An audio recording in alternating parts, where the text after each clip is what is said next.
মাযহাবের বিরুদ্ধে, আমার নবীর এশকাদমের বিরুদ্ধে, মিলাদুন্নবীর বিরুদ্ধে উম্মতের মধ্যে মসজিদে মসজিদে ফিতনার বাজার গরম হয়েছে, ফিতনার বাজার গরম হয়েছে।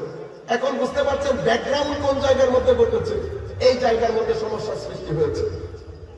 সম্মানিত উপস্থিতি, আমরা যে এই কথা, যে সূরাটা শুরু করেছিলাম, আর আইতাল্লাযী ইউকাযযিবু বিদ্দীন ফাযালিকাল্লাযী ইয়াদউল ইয়াতীম, তো এখানে কৃপণতা হয়েছে। কার আলামত? তো মুনাফিকের আলামত। কার আলামত? মুনাফিকের আলামত।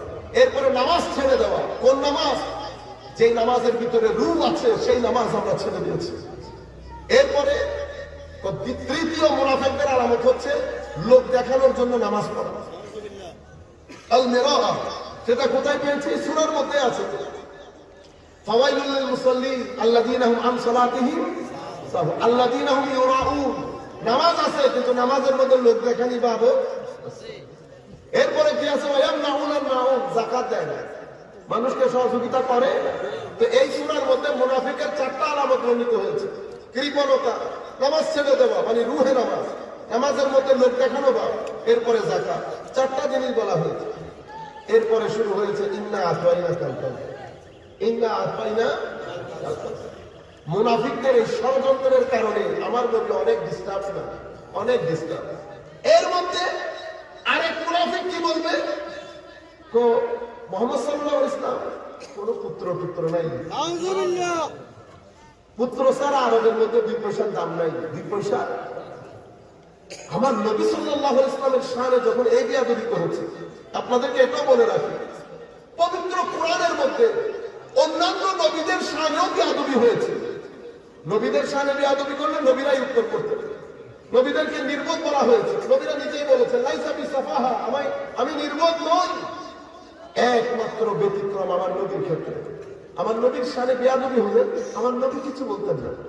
আমার নবী জবান নাড়ানোর আগে আল্লাহ কোরআন শরীফ নাযিল করে দিতেন। আপনাকে বলতে হবে না, আমি থাকতে আপনি বলবেন কেন? আমাকে বলতে দেন। এই আসবিন ওয়াইল আমার নবীকে আবতার বলেছে। কি বলেছে? আবতার, কোন বংশ নাই, নির্বংশ। এটা বলার যে আমার আল্লাহ ইন্না আতাইনা কাল কাউসারের সমুদ্র বইয়ে দিয়েছে।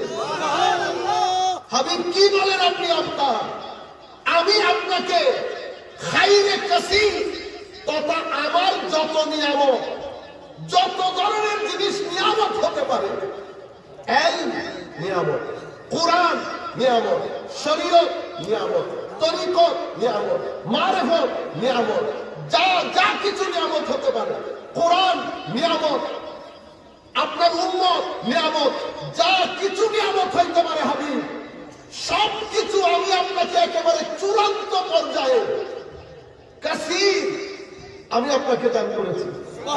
আমি আপনাকে দান করেছি। দেখুন কি বলে, আপনি কেন কাঁদবেন? রয়ে গেল আওলাদ। আমরা যদি শুধুমাত্র আওলাদও করি, তো আওলাদের মধ্যে আমার আল্লাহ ফাতেমাতুজ জাহরা রাদিয়াল্লাহু তাআলা আনহার পেট মুবারককে আমার নবীর বংশ পরিক্রমা জারি করার জন্য এই পেট মুবারককে এত বরকত দান করেছেন।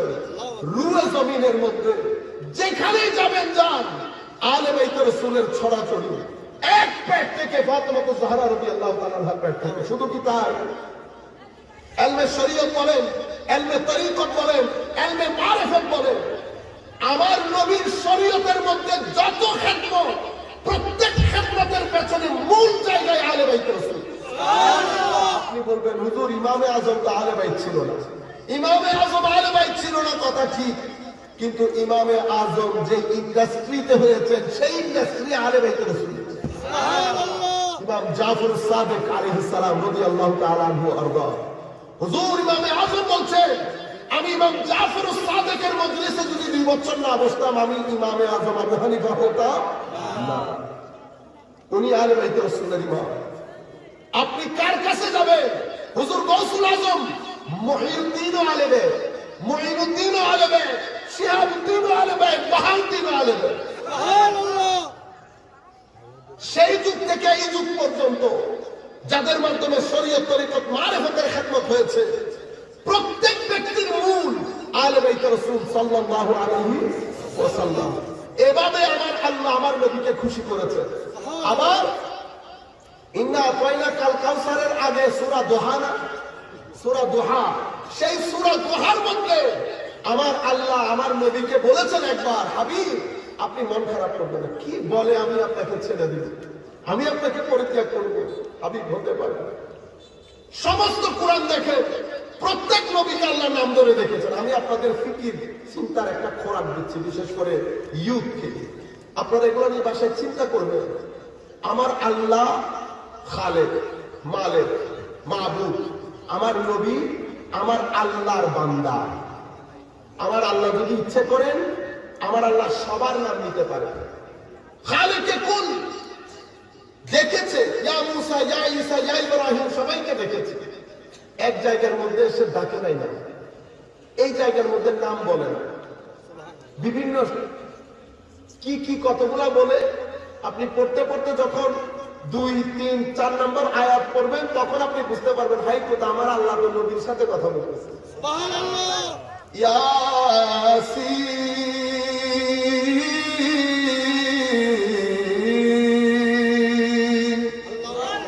ওয়াল কুরআনিল হাকীম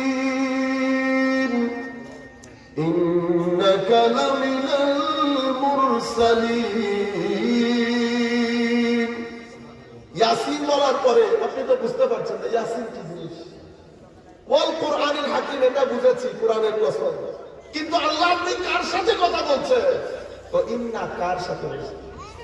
ইন্না কা কা হাবিব আল্লাহ কাকে কা হচ্ছে আমার হাজা, আমার মাহবুব। হাবিব আপনি অবশ্যই মুরসালিনদের অন্তর্গত। তো ইন্না কার মাধ্যমে বুঝতে পেরেছি ইয়াসিন, আমার আল্লাহ ইয়াসিন বলে আমার নবীকে ডাক দিয়েছে। সুবহানাল্লাহ। তাহা আপনি বুঝবেন না এটা কি। 1-2 আয়াত পড়ার পরে যখন কা পাবেন তখন বুঝবেন আই করে এখানে তো আমার আল্লাহ নবীর সাথে কথা বলছে। সুবহানাল্লাহ। ইয়া আইয়ুহাল মুযাম্মিল, সুবহানাল্লাহ, ইয়া আইয়ুহাল মুযাম্মিল। মুযাম্মিল এটা একটা কথা হলো, কম্বল দিয়ে শুয়ে থাকছে, কম্বল পরে শুয়ে থাকছে। এই সিনারিতে আল্লাহ কোরআনের আয়াত বানিয়ে দিয়েছে। আল্লাহু আকবার, আল্লাহু আকবার। যখন কুম বলেছে আনজির তখন বুঝতে পারলাম ও নবীর সাথে কথা বলছে। সুবহানাল্লাহ। এই আন্দাজ মানে আমার নবী সব জায়গায় সবার নাম, কিন্তু আমার নবীর ক্ষেত্রে কোনো নাম নাই। নাম নিলে অসুবিধা হয়েছে, অসুবিধা। আমার আল্লাহ দেখাতে চেয়েছেন আমার নবী আল্লাহর কত মহব্বতের নবী। সুবহানাল্লাহ। আপনি কি করলেন? ফারাক সৃষ্টি করেছেন। আপনি তাকবীর, আল্লাহু আকবার, রিসালাত নাই আপনার। কেন রে ভাই, কেন? তাওহীদ শিরক। ঘটনা কি ঘটেছে জানেন? লাঠি যখন মুসলমান হারিয়ে ফেলেছে, তুর্কির পতন ঘটেছে, মুসলমানরা দিক বিদিক ছোটাছুটি করছে, ঐক্য নষ্ট হয়ে গেছে, তখন আমাদের এখানে একটা আন্দোলন শুরু হয়েছে। আন্দোলনের নাম আমি বলবো না, আপনারা জানেন, মিডল ইস্ট থেকে শুরু হয়েছে, মধ্যপ্রাচ্য থেকে, তেলালা দেশ, তেলের দেশ, সেখান থেকে একটা আন্দোলন। কি আন্দোলন? এতদিন পর্যন্ত মুসলমানরা ধর্ম চর্চা করে নাই, মুসলমানদের ভিতরে শিরক আর বেদাত ঢুকে গেছে। সমস্ত মাজার ভেঙে ফেলো। কেন? কারণ মুসলমানদের ঈমানের স্পন্দন মাজার গুলা থেকে সৃষ্টি হয়। মুসলমানদের মহব্বতের জায়গা, মহব্বতের মধ্যে প্রাণ সঞ্চার হয় মাজারে পাক থেকে। কেন? মাজারে পাকের নূর দিয়ে পুরো পৃথিবী জয় করতে পারবেন, একটা মানুষ মারতে হবে। কিন্তু আপনি হলি আর্টিজেনে মানুষ মারতে হবে, আপনি বুড়ো মারতে হয়। কিন্তু মতে মুসলিমার যতদিন পর্যন্ত মাজার কেন্দ্রিক ছিল 1200 বছর পতাকা উড়েছে। এই মুভমেন্ট এসে আমাদেরকে শিখিয়েছে মুসলমানদের ঘরে ঘরে বেদাত ঢুকে গেছে, শিরক ঢুকে গেছে। কি কি জিনিস শিরক? ওই ঘটনা ঘুরে ফিরে অনেকের জন্য ঈদে মিলাদুন নবী বেদাত, ঈসা আলাইহিস সালাম শিরক, শবে বরাত বেদাত এবং শিরক, শবে মেরাজ বেদাত, ওরস বেদাত ও শিরক। এই উম্মতে মুসলিমার মধ্যে আর কোনো কি নাই? হাত তোলা, হাত নামানো, মাযহাব বেদাত, শিরক। পুরো উম্মতে মুসলিমার মধ্যে একটা ফ্রাস্ট্রেশন তৈরি হয়ে গেছে। রেজাল্ট, উম্মতের মধ্যে একটা বৃহৎ অংশ ধর্মের নাম দিয়ে মুসলমানদেরকে বেদাত এবং শিরকের ফতোয়া দিয়ে উগ্র পন্থার দিকে চলে যাচ্ছে। মুসলমানদের মধ্যে আরেকটা বৃহৎ অংশ যারা কলেজ বিশ্ববিদ্যালয়ে যাচ্ছে, তারা এই ফ্রাস্ট্রেটেড হয়ে দিন ধর্ম ছেড়ে দিয়েছে। সর্বসাকুল্যে এই আন্দোলনের মাধ্যমে একটা প্ল্যাটফর্ম তৈরি হয়েছে। সেই প্ল্যাটফর্ম উম্মতে মুসলিমাকে 3 জায়গা থেকে হামলা করেছে, এবং এই 3 জায়গার হামলা যখন দেখি আমি, শয়তানের ওই কথাটা আমার মনে পড়ে, কোরআনের আয়াত।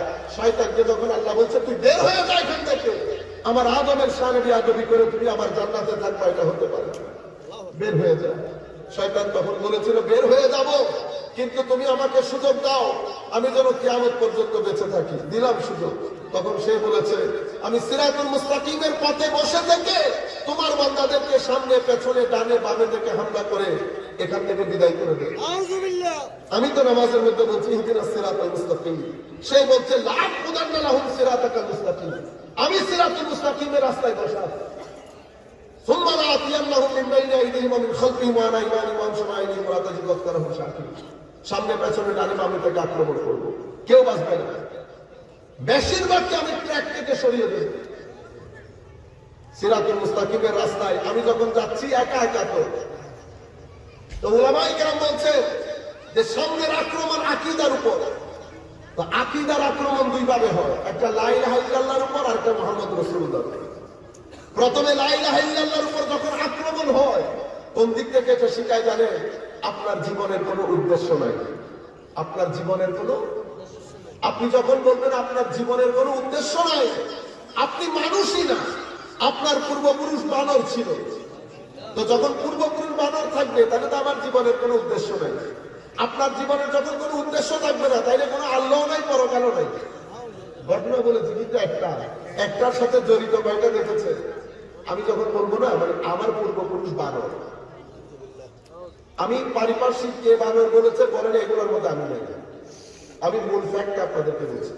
যদি বলা হয় যে মানুষের পূর্বপুরুষ বানর, তো বানর মানে হচ্ছে, বানরকে তো আল্লাহ ইবাদতের জন্য সৃষ্টি করেন। বানরের সৃষ্টিত্ব ওই অর্থে কোনো উদ্দেশ্য নাই যে অর্থে মানুষের সৃষ্টির আছে। তো যখন বানর পূর্বপুরুষ, তো বানর থেকে যেহেতু আমি মানুষ হয়েছি, তো আমার জীবনের কোনো উদ্দেশ্য নাই। যেহেতু জীবনের উদ্দেশ্য নাই, ইবাদত রিয়াজতের কোনো উদ্দেশ্য, সুতরাং ইবাদত রিয়াজত যেহেতু নাই, পরকালও নাই। আপনি কথা বলেছেন একটা, ওইটা আপনার কয়টা জিনিসকে আপনার কোর্টে নিয়ে আসতেছে, দেখতে পেরেছেন? এটা প্রথমে আক্রমণ লা ইলাহা ইল্লাল্লাহর উপর করে।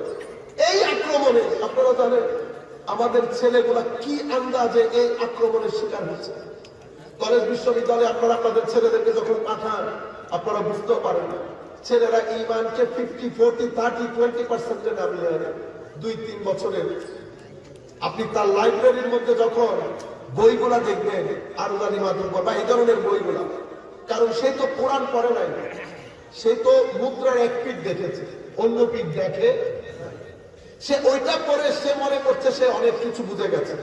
ঘটনা তো আসলে সেরকম না, সে কোনো মাহলই পাই নাই। ওয়াজ তাকরীরের মধ্যে তো আমরা সুযোগ পাই না ওই ধরনের কথাবার্তাগুলো বলতে, কারণ ওয়াজ তাকরীরের মধ্যে আমরা 5টা সাবজেক্ট থেকে তো বেরি হইতে পারি না। মাযহাব বেরি হইতে পারি না, ঈদে মিলাদুন নবী, আউলিয়া ইকরামের গুরুত্ব, এই 5টা সাবজেক্ট থেকে আমরা বের হইতে পারি না। আমরা যদি সবাই এক গাছে কোরআনে পাকের এজাজুল কোরআন, কোরআন কেন এই শতাব্দীর জন্য, আজকের দিনের জন্য কোরআন কেন মুজিজা, শুধু এটা যদি আমরা জাতিকে আগামী 1 বছরে বুঝাইতে পারি, আমাদের আর খেদমতের দরকার হবে না, এটাই যথেষ্ট। কোরআন আজকেও মুজিজা, কোরআন কিয়ামতের দিন সকালবেলাও মুজিজা। পৃথিবীর একমাত্র কিতাব, কেউ বাইবেল নিয়ে এসেছে, কেউ এক একজন এক এক কিতাব নিয়ে এসেছে।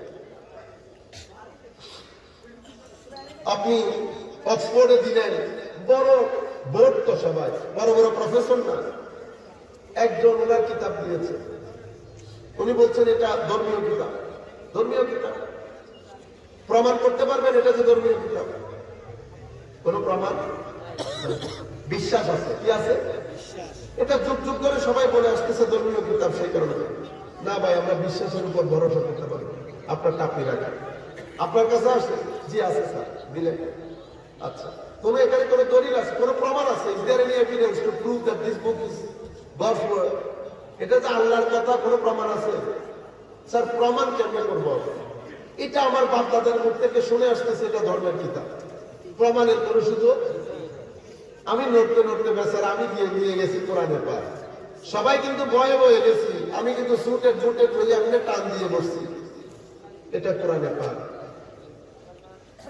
কোরআনে পাক যে আল্লাহর বই, কোন প্রমাণ আছে?